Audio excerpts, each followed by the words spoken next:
Hi, I'm Colin Seifert, and I am a white belt. Been training for almost a year now, be a year in June. This was my first competition for Jiu-Jitsu, and it was on my 2018 goals. Went ahead and signed up for Grappling Industries that was held in Kansas City as well. I felt comfortable with Kansas City. I felt that Kansas City would attract a lot of good talent. I got quite a bit more serious just because I knew the deadline was approaching to where, yeah, I'm gonna have to show up and I'm gonna have to compete and I'm gonna have to perform. So took the training a little bit more seriously, really dove into tutorials on YouTube and tried to drill as much as possible, throw the kettlebells more, just tightened up the whole workout routine and the whole training routine. We were really focusing on, how to do takedowns in no-gi, where are the sweet spots, the differences between gi and no-gi, because I'm actually a lot more comfortable in the gi because of the grips and that's what we've trained this whole time. But so we really were focusing on the fundamentals of no-gi. Woke up, guns blazing, I got the coffee, a little bit of breakfast, and it was my wife, my mother, and Caleb, who was going to be running the cameras, and so we headed up to Kansas City. I was trying to kind of remain calm, to remain relaxed, and just kind of flow with the emotions and enjoy the company that was with me. But the closer that I got to Kansas City, the more and more that I had scenarios running through my head. What would I do if he did this, or how could I react if he pulled this? Is the crowd going to be huge? Are there going to be a lot of people watching me? Is no one going to watch me? How many mats are there? I had no idea. The only competition I had been to was the one with Dave and Jason, and that was a fairly large competition. So I had all these ideas and things running through my head, and the closer that we got to Kansas City, the more intense that they got. Literally, the first thing that I saw on mat 4 was a gentleman that had passed out. He was convulsing and foaming at the mouth, and the referees were trying to bring him back to consciousness. So that's literally the first thing that I saw as I walked over, and I'm looking for Rick, I'm looking for Brian and Dave, and just kind of seeing how they're doing, and that's what I saw. So if I wasn't nervous before, after that, I'm like, oh my God, I don't want to be that guy. So it added to the intensity of the whole thing. As I'm warming up, it's literally a gymnasium, and they don't have any like warm-up areas with mats or pads or anything. So I'm on this hard gymnasium floor.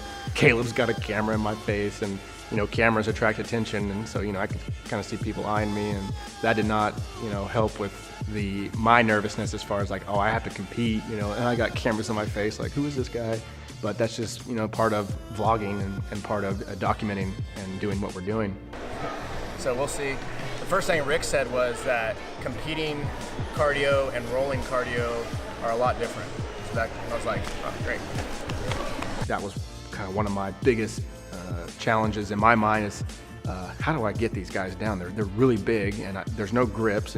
The gi I can just grab and kind of fall, and hopefully that they come with me. But now I really have to focus on how do I get this guy to the ground without pulling guard or something like that.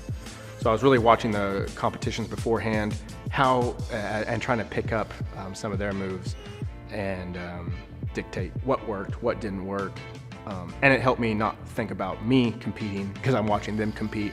As the competition started, I'm shaky. I feel like I should have ate more. I feel like I should have ate less. I had a little bit of pre-workout, a little bit of Shroom Tech, coffee. So I'm wired. I tried to keep loose, but just, I couldn't stretch anymore, and I just felt tight. There was so much going on. Music was playing. People were cheering. There's 4 mats that are going on all at once. Girls over here, gi over here, no gi. There's a lot going on. So I really had to take my mental capacity and just bring the focal point to this one mat with this one guy and perform here, right now. Everything up to this point, every class I had been to, every drill that we had gone over, every roll, it just kind of came down to this one match. And once I did that, it wasn't so bad. It wasn't a giant gymnasium full of people and matches. It was just me and this one guy. And thankfully, I was able to pick up on Dave's voice. Dave Lopez, my coach, who was in my corner, And having him there was really, really important to me for support, but also he really helped me out during the role. He obviously knows a hell of a lot more than I do, and so if I could just kind of listen to him as he says, oh, put your hooks on this side, make sure, don't let him control your head. That way, I can take that advice and kind of implement it into my role.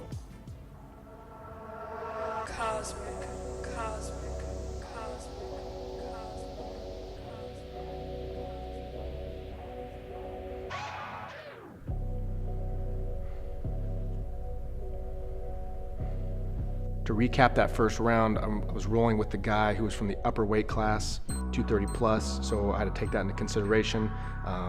Don't let him get on top of me. Stay on top for the whole 5 minutes if that's how long this round lasts.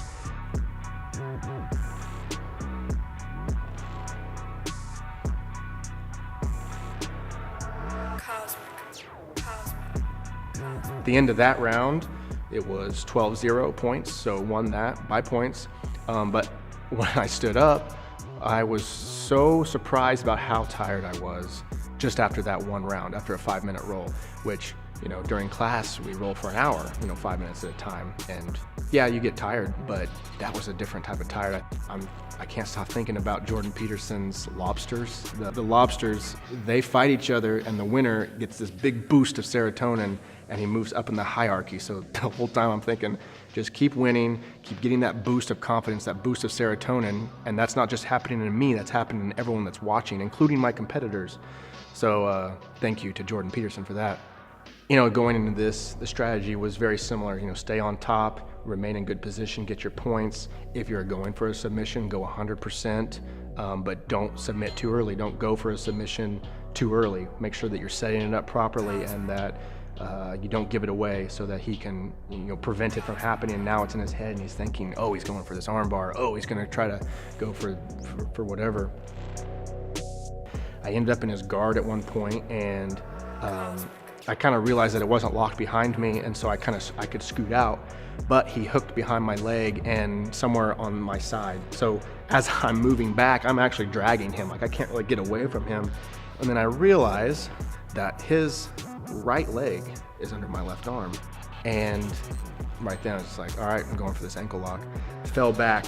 He tries to come up at one point, and my left leg just in place just throws him back down. I cranked it to the left and he tapped.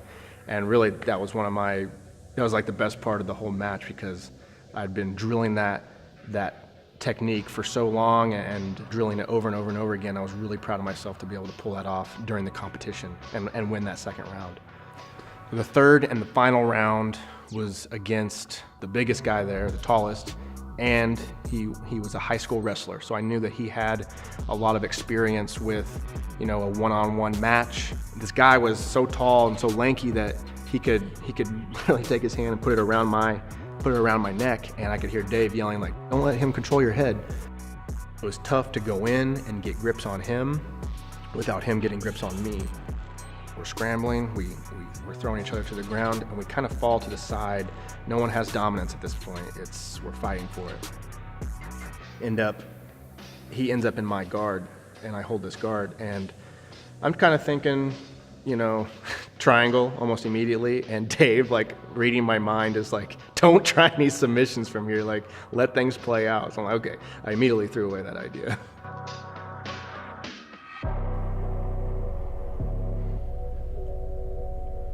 He's getting ready to make a move for it. We scramble again, the guard breaks, we scramble again, and somehow he kind of ends up in turtle, and I'm like on the side of him, but I do have my arm interlocked with his arm. I can hear Dave saying like, reestablish, pull myself back up, be on top, and then from there we can orient myself into a better position. And I kind of just start pulling on his arm. And then I hear Dave say, you got the arm bar, you got the arm bar. Kept pulling. And as I pulled, I broke it free, got it all stretched out. And the next thing I knew, the ref hand was on my back and tapped out. So that's how the final one went. So it was really cool to end it that way, being the first competition. Afterwards, it was awesome. They gave me this medal. I'm taking pictures with all the people that competed that day. It felt really good to be surrounded by, the Mat Club tribe. Got to be, my mom was there, my wife was there. It was all great to have that support.